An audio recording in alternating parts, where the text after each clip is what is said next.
breeze.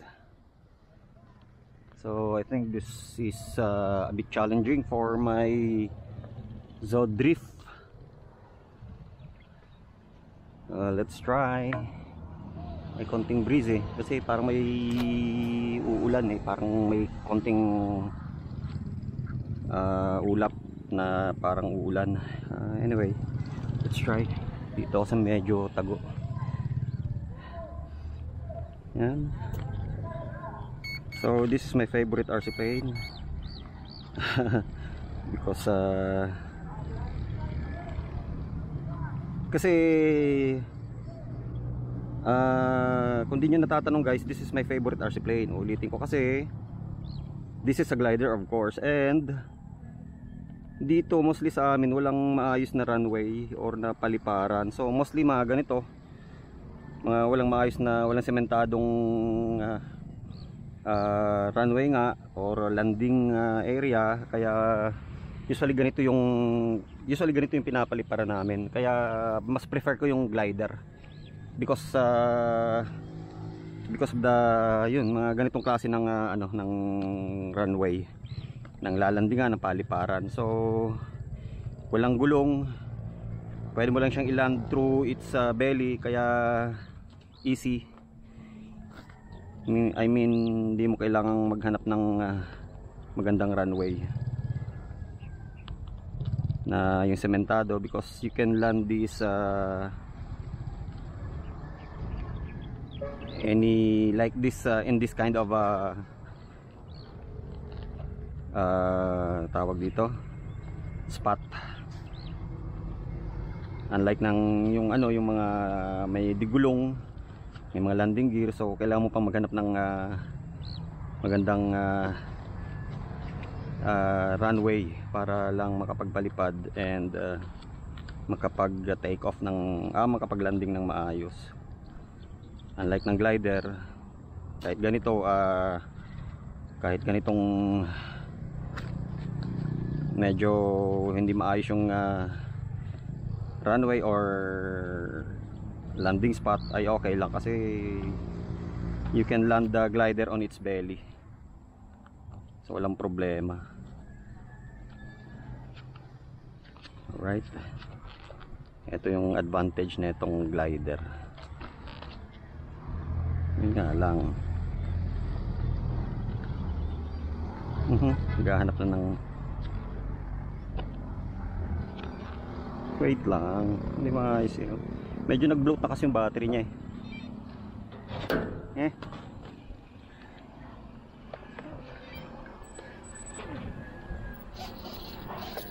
Nag-bloat na kasi yung battery niya eh. Hirap na maiwasang hindi mag-bloat yung battery. Parang wala kang magagawa, parang force of nature na yun eh. Unstoppable force of nature yung pag-bloat ng battery. Anyway, ready na. Unstoppable force of nature. Parang may uulan nga dun sa banda ron, no? Anyway, tingnan natin.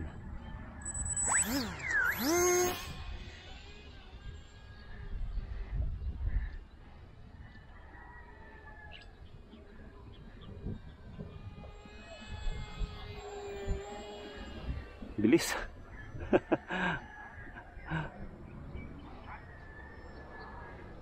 Yan, dahan-dahan lang. Enjoy natin yung bawat moment.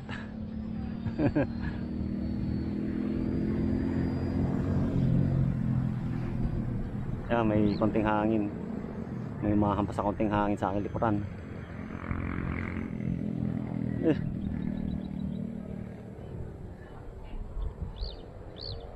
Medyo nagano na yung battery, nag-bloat na eh. Lumaki na eh. Kaya medyo mahirap nang isiksik sa battery bay niya eh.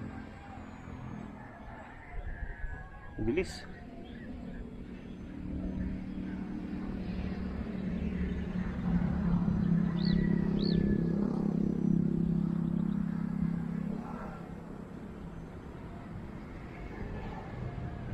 Ito ang gandang spot to kasi malawak, tapos walang masyadong matataas na puno,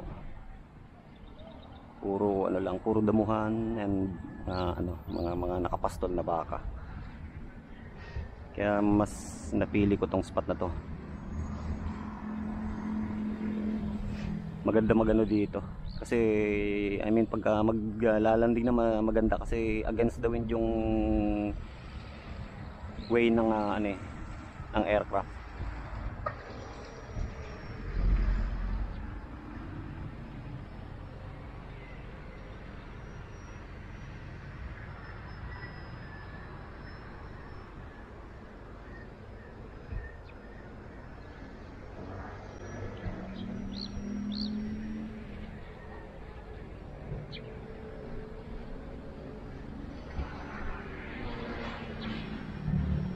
Zodrift nga pala, 877mm wingspan yata to, hindi ako nagkakamali. Tapos ginagamit ko lang is 2S battery kasi minsan ginamitan ko ng 3S battery, sumabog yung ano, yung ESC nya. Kaya yun, napagastos na naman ako ng panibago. Bumili ako ng panibagong set ng ESC, pati yung receiver nya na sunog din, nasira. Parang hindi kinayanan yung 11.4 na voltahe.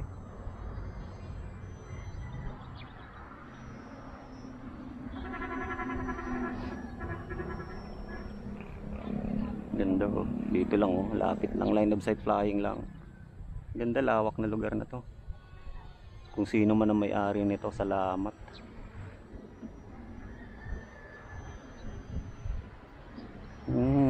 Yeah.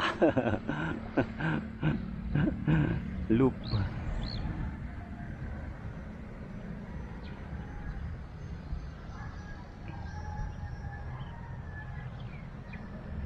Alright.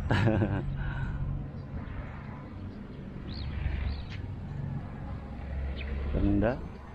Best talaga to. One of my favorite. So, ito lang yung aircraft na pinatagal ko sa aking sa aking inventory.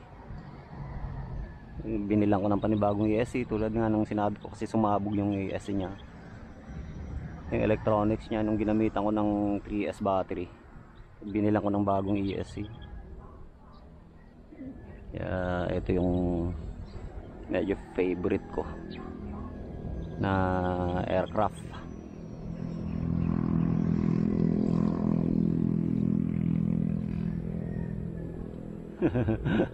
Rolling pa, may roll pa, roll. Ooh.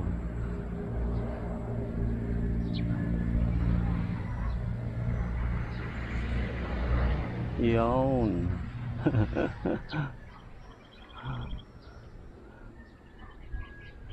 May loop eh.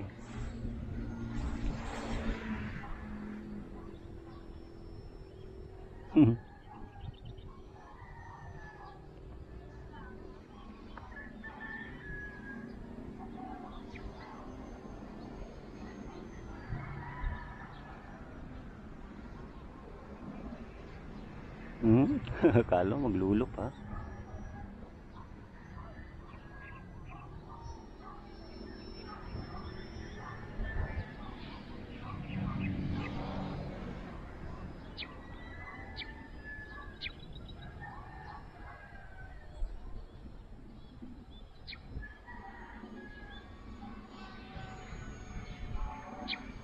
Lapit lang para kita-kita sa camera.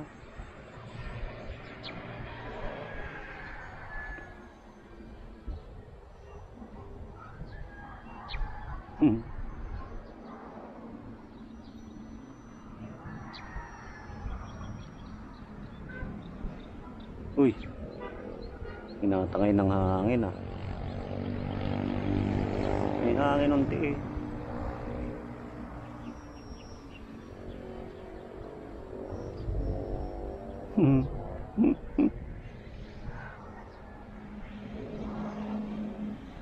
Hirap namang paliparin sa low altitude eh, kasi baka malingat ako sa ano eh, medyo magkaroon ng glitch sa remote or sa stick movement.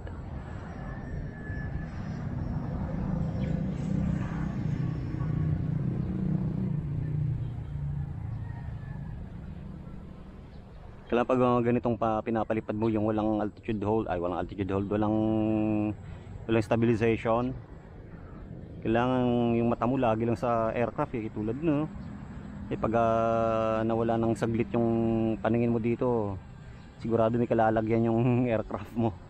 Uy, uy, tulad dun oh. Hinampas ng hangin yun.